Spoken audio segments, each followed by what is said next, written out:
Madhurag gold and diamonds, Madhurag building, Kannur road, Chakkarakal. Koodali higher secondary സ്കൂളിൽ പുതുതായി നിർമ്മിച്ച ഓപ്പൺ എയർ ഓഡിറ്റോറിയം വിദ്യാവേദിയുടെ ഉദ്ഘാടനം സ്കൂളിൽ വെച്ച് നടന്നു. School manager KT Ramakrishnan Nambiar ഉദ്ഘാടനം ചെയ്തു. 81 വർഷം കഴിഞ്ഞ കൂടാളി ഹയർ സെക്കൻഡറി സ്കൂളിൽ ഹയർ സെക്കൻഡറി വിഭാഗം ആരംഭിച്ച 20 വർഷം പൂർത്തിയാക്കിയതിന്റെ ഓർമ്മയ്ക്കായാണ് വിദ്യാവേദി എന്ന പേരിൽ ഓപ്പൺ എയർ ഓഡിറ്റോറിയം നിർമ്മിച്ചത്. വിദ്യാവേദിയുടെ ഉദ്ഘാടനം school manager KT Ramakrishnan Nambiar നിർവഹിച്ചു. ചടങ്ങിൽ കൂടാളി ഗ്രാമപഞ്ചായത്ത് പ്രസിഡന്റ് E. സജീവൻ അധ്യക്ഷത വഹിച്ചു. പ്രിൻസിപ്പൽ KT റീന ഭാസ്കർ സ്വാഗതം പറഞ്ഞു.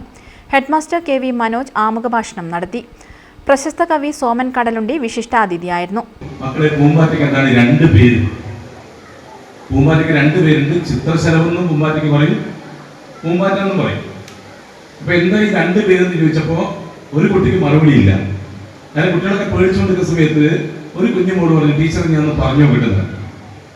അവളെ പ്രോത്സാഹിപ്പിച്ചപ്പോൾ, അവളെ പ്രചോദിപ്പിച്ചപ്പോൾ, അവളെ പറയാൻ അനുഭവിച്ചപ്പോൾ അവൾ പറഞ്ഞെന്തറിയും, ടീച്ചർ അതിന് പൂമ്പാറ്റ എന്നത് അതിന്റെ വീട്ടിൽ വിളിക്കുന്ന പേരായിരുന്നു. ചിത്രശലഭം എന്നത് അതിന്റെ സ്കൂളിലെ ഔദ്യോഗികമായ കുട്ടികളൊക്കെ വിളിക്കുന്ന, ടീച്ചേഴ്സൊക്കെ വിളിക്കുന്ന രജിസ്റ്ററിന്റെ പേരായിരിക്കും. ടീച്ചർ ഞെട്ടിപ്പോയി. ടീച്ചർ വെറുതെ ചോദിച്ചാ, ഇതെന്താ 2 പേര് വെറുതെ ചോദിച്ചാ.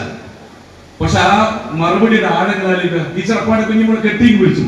ഉത്തരത്തിൽ ഭാവന കൊണ്ട്, ചിന്ത കൊണ്ട്, സങ്കല്പം കൊണ്ട് ഗംഭീരമായ മറുപടിയാണല്ലോ. ആ ഉത്തരത്തിന്റെ ആഴങ്ങൾ ആലോചിച്ച പൂമ്പാറ്റയ്ക്ക് വീടുണ്ടെന്നും, പൂമ്പാറ്റയ്ക്ക് അച്ഛനമ്മമാരുണ്ടെന്നും, പൂമ്പാറ്റയ്ക്ക് സ്കൂളുണ്ടെന്നും, പൂമ്പാറ്റയ്ക്ക് ടീച്ചേഴ്സ് ഉണ്ടെന്നും, പൂമ്പാറ്റയ്ക്ക് കൂട്ടുകാരുണ്ടെന്നും, പൂമ്പാറ്റയ്ക്ക് മനുഷ്യരാണെന്നും, പൂമ്പാറ്റയ്ക്ക് സ്വപ്നങ്ങളുണ്ടെന്നും, പൂമ്പാറ്റയ്ക്ക് തന്നെ പോലെ യൂണിഫോം ധരിച്ച ഒരു കുഞ്ഞുമോളാണെന്നുള്ള തോന്നലുണ്ടാക്കുന്ന രീതിയിൽ പച്ചയിലേക്ക് പടർപ്പിലേക്ക് പടർന്നേറിയ പാരിസ്ഥിതികമായ വിവേകത്തിന്റെ മനോഹരമായ ഉത്തരമാണ് ടീച്ചറെ പൂമ്പാറ്റ എന്നത് അതിന്റെ വീട്ടിൽ വിളിക്കുന്ന പേരായി. Ward member K. Sunanda, Koodali higher secondary school retirees forum convener M. Sukumaran, staff council secretary PP. Saneesh, deputy head master PP. Rafeeq Ali, T. Unnikrishnan, Rekha Kappadan, C. Maneesh തുടങ്ങിയവർ സംസാരിച്ചു. തുടർന്ന് കവിയരങ്ങും നടന്നു. News bureau, Munderi. കരുതലിന്റെ സ്നേഹസ്പർശം AKG memorial cooperative hospital, Kannur.